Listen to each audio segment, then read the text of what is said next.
Cierto día, mientras me encontraba en una biblioteca haciendo una serie de investigaciones, me parece que algo de análisis del texto griego de la Biblia o del Nuevo Testamento específicamente, alguna tarea que alguno de mis maestros me dejó. Estaba allí leyendo varias cosas y de repente apareció ante mí esta grande obra. Esta obra extraordinaria de un misionero extraordinario. El autor o el misionero se llama Juan Alejandro McCain, un misionero escocés, nacido por allá de 1889 y estudió su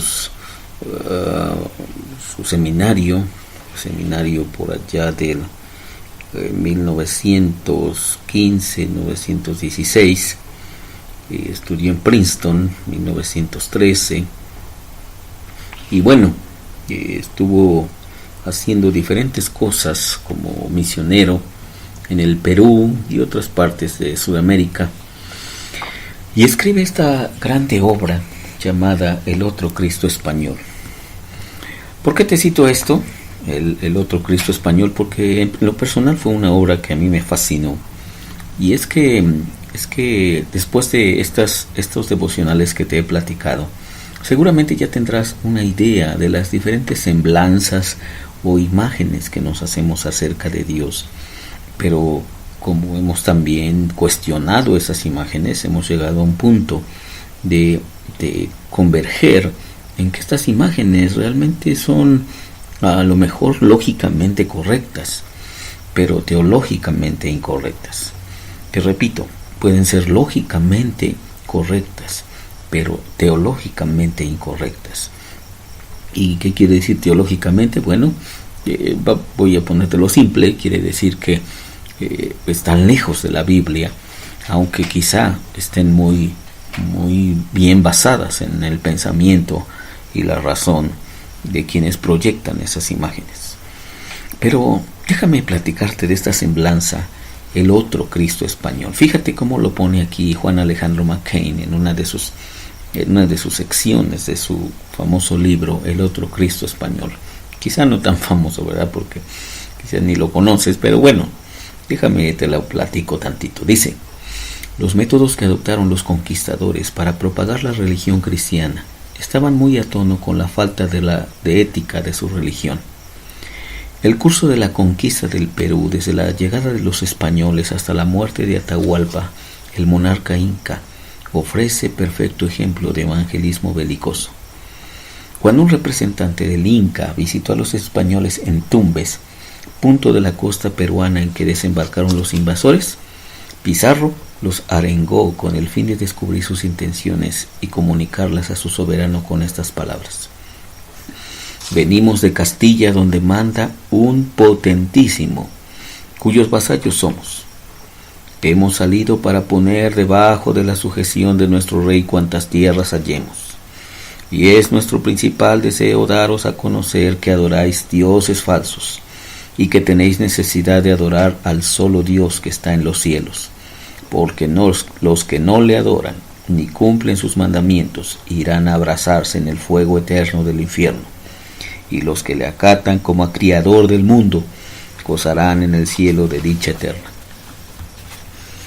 En la marcha por los pasos andinos a Cajamarca, donde el soberano indio tenía temporalmente su corte, Pizarro alentó a sus tropas diciéndoles: no os ponga temor la multitud de los enemigos, y el ser nosotros tan pocos.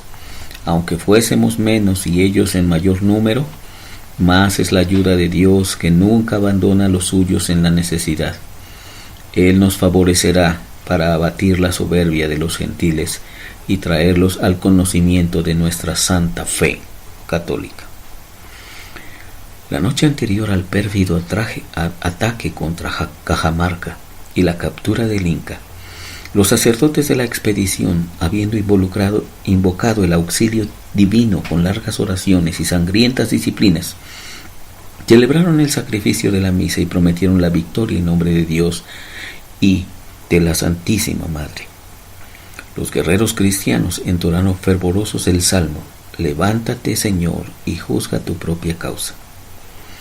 A la mañana siguiente, cuando todo estaba aparejado para el ataque, fue necesario cumplir antes de que éste comenzara con una forma empleada universalmente por los conquistadores. Tenía que anunciársele a Atahualpa un sumario de la fe cristiana y exigírsele sumisión al emperador y a la fe católica. Si rehusaba, como por anticipado se tenía la seguridad de que lo haría, quedaba justificado el uso de la fuerza. Según esto, el fraile Domenico Valverde se apersonó con el monarca llevando la cruz en la mano derecha y la Biblia a la izquierda. Habiendo hecho el signo de la cruz sobre el real cautivo, pronunció una homilía adoptada de un modelo compuesto por los teólogos y jurisconsultos de la época y que decía en la sustancia lo que sigue. Yo soy sacerdote de Dios y enseño a los cristianos las cosas divinas, y asimismo las vengo a enseñar a vosotros. Dios, que es uno en esencia y trino en personas, crió el cielo y la tierra, y cuanto hay en ellos. Formó del barro a Adán, que fue el primer hombre, y de una de sus costillas a Eva, de quienes todos descendemos.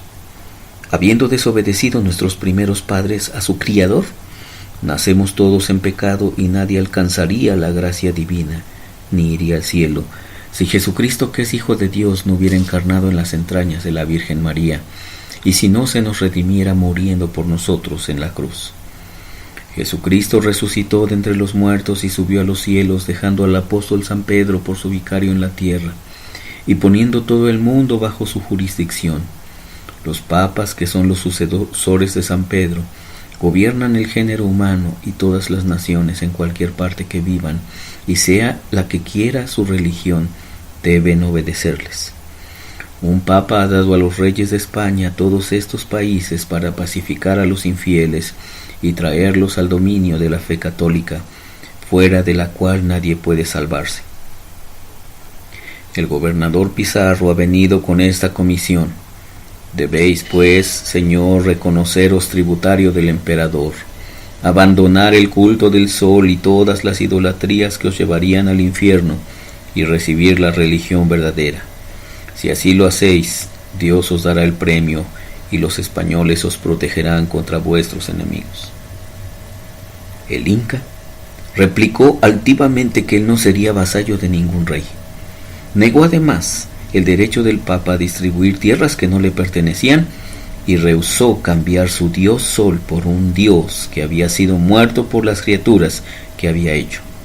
Inquirió dónde había Valverde aprendido semejantes doctrinas, y como éste le tendiera la Biblia, el Inca la tomó y la arrojó con gran enojo al suelo, jurando que lograría satisfacción por los ultrajes cometidos por los españoles en su marcha desde la costa. «Los evangelios en la tierra», gritó el monje. «¡Venganza, cristianos! ¿No veis lo que pasa? ¿Para qué estáis en requerimientos con este perro lleno de soberbia? Que vienen los campos llenos de indios, salid a él, que yo os absuelvo». Después de haber estado Atahualpa cautivo 9 meses y medio, los españoles faltaron a la palabra que con él había empeñado respecto a su libertad, y tras un juicio que fue una farsa, lo condenaron a ser quemado. Valverde, a quien correspondía la responsabilidad principal por la sentencia, se aproximó entonces al condenado prometiéndole que si se hacía cristiano, la muerte por el fuego le sería conmutada por la más rápida del garrote.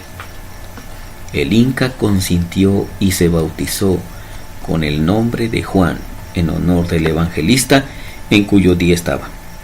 Tras el bautismo, Atahualpa fue estrangulado por medio del terrible garrote, mientras los españoles lo rodeaban cantando el credo. Después de aquello, los cristianos que tan exaltado gozo habían sentido por su conversión, lo hicieron sentarse en una aguda estaca y lo atravesaron con sus flechas. Magnífico ejemplo de, entre comillas, caridad teológica, evangelización por la fuerza para salvar las almas del infierno, como precaución contra la posibilidad de un perjurio por parte de los, entre comillas, cristianos, así ganados, y cuya perseverancia en la fe se prestaban a dudas, se despachaba a las almas a tomar posesión de su hogar celestial aún antes de que el agua del bautismo hubiese tenido tiempo de secarse en sus cuerpos. Lo que los indios inteligentes pensaban de esta clase de religión resalta en las palabras del orgulloso cacique cubano Atagüey. Este intrépido jefe, al ser condenado a ser quemado vivo, recibía la exhortación de su confesor a convertirse e irse así al cielo. Preguntó: ¿hay cristianos en el cielo? Ante la natural respuesta afirmativa contestó: no quiero ir a un paraje donde pueda encontrarlos. Así que, ¿qué les parece esta narración, mis queridos amigos y hermanos? Un Cristo violento, un Cristo que lastima, un Cristo que daña a las personas. Ese fue, según Juan Alejandro Mackenzie, ese fue el otro Cristo español, el Cristo de la conquista. Y por supuesto, nada tiene que ver con el famoso Jesús de la Biblia, que, según Juan capítulo 3 versículo 16, dice que de tal manera amó Dios al mundo, que ha dado su Hijo unigénito, para que todo aquel que en él cree no se pierda, mas tenga vida eterna. Espero que esta semblanza pueda darte una idea de en qué tipo de Dios, en qué tipos de Dios hemos creído y que nada tienen que ver con el Dios de Jesucristo. Que Dios te bendiga.